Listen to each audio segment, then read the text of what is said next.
ဆိုဗျာခါတော်ဘာမှာဇေတုံအကြောင်းတော်မှာတရင်သုံးတော်မူခြင်းညတန်းကောင်ရံကြော်တဲ့အချိန်မှာတာဝတိနာနတ်ပြည်ကနေနတ်တွေအများကြီးဇေတုံအကြောင်းတိုက်ကြီးတစ်ခုလုံးကိုလင်းထိန်သွားအောင်သူတို့ရဲ့တကူအရှိန်အဝါတတိတွေနဲ့လင်းထိန်သွားအောင်ပြုပြီးတော့မြတ်စွာဘုရားဒီကိုရောက်လာကြတယ်။နောက်တန်းကောင်ရံကြော်တဲ့အချိန်ဆိုတာကနတ်တွေပြမတွေမြတ်စွာဘုရားဒီကိုဖူးမြော်ကြတဲ့ပြဿနာမေးကြတဲ့တရားနာတဲ့အချိန်လို့ဆိုပါတယ်။အဲ့ဒါတာဝတိနာနတ်ပြည်ကနတ်တွေရောက်လာပြီးတော့အဲ့ဒီနတ်တွေ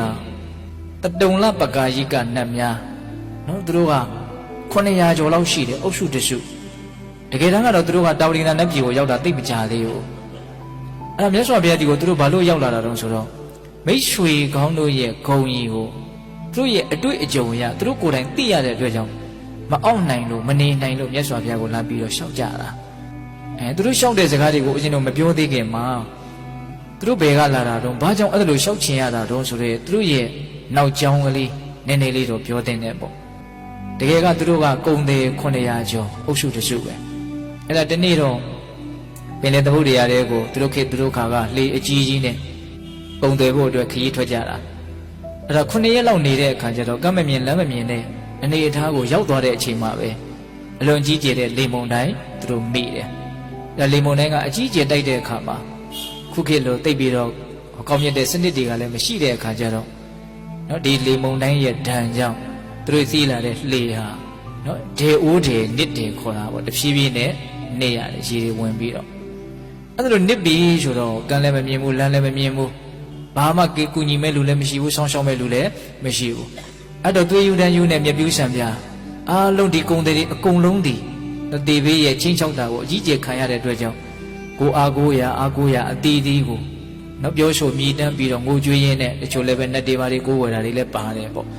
့အဲ့ဒါလိုထင်မိထင်ရတွေတခါတည်းငိုတဲ့လူကငိုဆူတဲ့လူကဆူပြေးတဲ့လူကပြေးနေတင်မောကြီးပေါ်မှာတကက်ကိုပဲဖြောက်ပြက်ခတ်နေတာပေါ့လှေကြီးပေါ်မှာဒါပေမဲ့မြင်ကွင်းတစ်ခုကတော်တော်ထူးခြားတယ်လို့ဆိုတယ်အဲ့ဒါဘာလို့ဆိုတော့အဲ့ဒီလောက်ဖြောက်ပြက်ခတ်နေတဲ့လူတွေကြားထဲမှာတယောက်တော့ယောက်ျားတယောက်ကတော့တင်မလီခွေထိုင်ပြီးတော့ဘာမှမဖြစ်တယ်လို့ပဲသူ့ရဲ့မျက်နှာပဂရိအေးချမ်းပြီးတော့ပဂရိအနေထားနဲ့ဒီအလွန်ဆိုးဝါးကြီးကျယ်တဲ့လောကဓာတ်ကိုသူရင်ဆိုင်နိုင်တာကိုတွေ့ရတယ်သူပဲထိုင်နေတယ်แล้วသူ့ရဲ့ပုံသဏ္ဍာန်ကကျန်တဲ့လူတွေအားလုံးနဲ့ကွဲလွဲနေတဲ့အခါမှာကျန်တဲ့လူတွေကသူ့ကိုတတိမထားမိလို့ကိုမရအောင်အဲ့ဒါနဲ့တဖြည်းဖြည်းနဲ့သူ့နားကိုလူတွေဝိုင်းလာပြီးတော့သူ့မှာတော့အာဟုရှိပုံရတယ်ဒီလိုအလွန်တည်ငြိမ်နေပေါ့အဲ့ဒါနဲ့သူ့ကိုမေးကြတာဘာဖြစ်လို့သေဘေးနဲ့တွေ့တဲ့အခါမှာဒီလိုတည်ငြိမ်မကြောက်မလန့်နေနိုင်ရတယ်လေအစ်မဘာအာဟုများရှိတယ်တို့ကိုရောဘလို့နီလန်းလေးတွေပေးနိုင်မလဲအာကိုဘရစီဆိုတာမျိုးပေါ့အဲ့လိုပြောတော့မှအဲ့ဒီကုံတွေကဟုတ်တယ်တဲ့ငါမှအာကိုရှိတယ်အဲ့ဒီငါရဲ့အာကိုကဘာတော့ဆိုတော့ယတနာမြတ်သုံးပါးရဲ့ဂုံကျေးဇူးကိုသိမြင်နားလည်ပြီးတော့ယတနာမြတ်သုံးပါးကိုငါအသက်နဲ့ကပ်ပြီးတော့အပ်ပြီးတော့ယုံကြည်ထားတဲ့အာကိုထားတဲ့အာကိုချက်နော်စာလို့ပြောရရင်တော့တရဏဂုံသုံးပါးပေါ့ဟုတ်လားပြီးတော့ငါလူတယောက်ရဲ့အကျင့်တရားကိုဖြူရှင်းအောင်တန်ရှင်းအောင်ငါကျင့်သုံးထားတယ်အဲ့ဒါကဘာလို့ဆိုတော့၅ပါးသီလနော်အလုံးမအခြေခံကြတယ်လို့ဆိုနိုင်ပါတယ်တရဏဂုံ၃ပါးနဲ့၅ပါးသီလအဲ့ဒါယဟန်တန်ဃာတော်ဒီကနေပြီးတော့ငါအဲ့ဒီတရဏဂုံ၃ပါးနဲ့၅ပါးသီလကိုကောင်းကောင်းနားလည်အောင်လေ့လာကျင့်သုံးပြီးတော့ထားတာဒါကြောင့်ငါဒီအချိန်မှာဒီဘေးဟာပြေးလို့မလွတ်ဘူးကယ်မဲ့လို့လည်းမရှိဘူးပြေးလန်းလည်းမရှိဘူးသေချာပေါက်သေရလိမ့်မယ်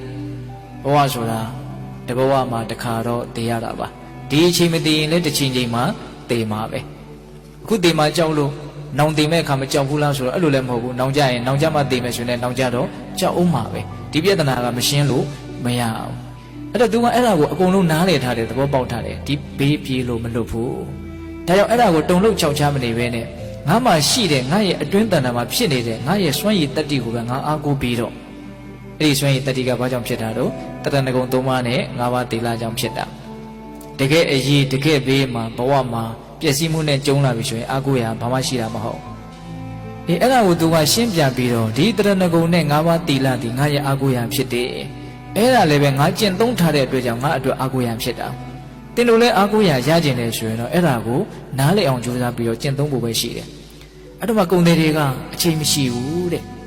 ဒါကြောင့်အဲ့ဒါကိုတို့ကိုနားလည်အောင်ပြောပါအဲ့တော့ကုံတွေကြီးကအချိန်ကအလွန်နေနေပြီဒါကြောင့်အကျဉ်းမြင်လေးယတနာမြတ်သုံးပါးရဲ့ဂုံကျေးဇူးဘုရားဆိုတာပါတရားဆိုတာပါသံဃာဆိုတာပါဒါလေးကိုအကျဉ်းမြင်လေးပြောတယ်ပြီးတော့၅ပါးသီလအကြောင်းလေးကိုအကျဉ်းမြင်လေးပဲပြောပြပြီးတော့ အဲ့ဒီ900ကျော်လောက်ရှိတဲ့လူတွေကို100စီအစုစုလိုက်တယ်။အောင်ဆိုလူတွေကစိုးပွက်ပြီးတော့လှိုင်းတန်နေလေးတန်နေနဲ့ဒီလူအုပ်ကြီးကိုတခါတည်းနဲ့ကြားအောင်သူမပြောနိုင်ဘူး။အဲ့ဒါသူဘာလို့ပေးမှန်းဆိုတော့တရဏဂုံတီလာကိုချပေးမှရှေ့ကနေဆိုးပေးမှနောက်ကလိုက်ပြီးတော့စောက်တည်ကြရမယ်။အဲ့လိုစောက်တည်တဲ့နေရာမှာအုပ်စု9စုဖွဲလိုက်တယ်ပေါ့။အဲ့ဒါပထမအုပ်စုကိုတရဏဂုံတီကဆိုသူကရှေ့ကဆိုးပေးနေတဲ့အချိန်မှာနောက်ကဆိုးပြီးတဲ့အချိန်မှာ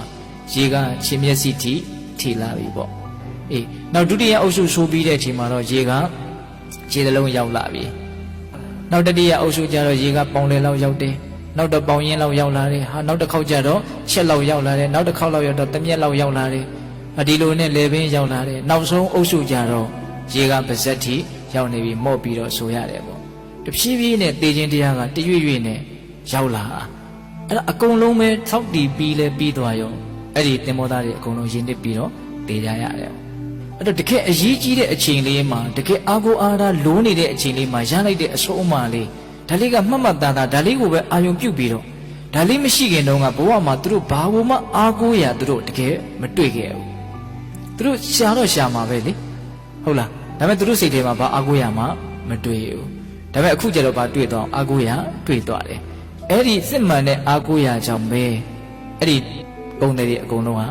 တာဝိနာနတ်ပြည်ကိုရောက်တယ်ရောက်တဲ့အခါကျတော့မှဩဒီကုံတယ်ရဲ့ကျေးဇူးတရားအလွန်ကြီးပါလားတို့အလိုလားဆိုရင်တော့တေချာပေါက်ရောက်မိရောက်ရယောက်ျားရတော့မှာဒါကြောင့်မိကောင်းဆွေကောင်းနဲ့ပေါင်းသင်းရတာများတခဏလေးပင်ဖြစ်စေကမူများစွာအကျိုးရှိပါလား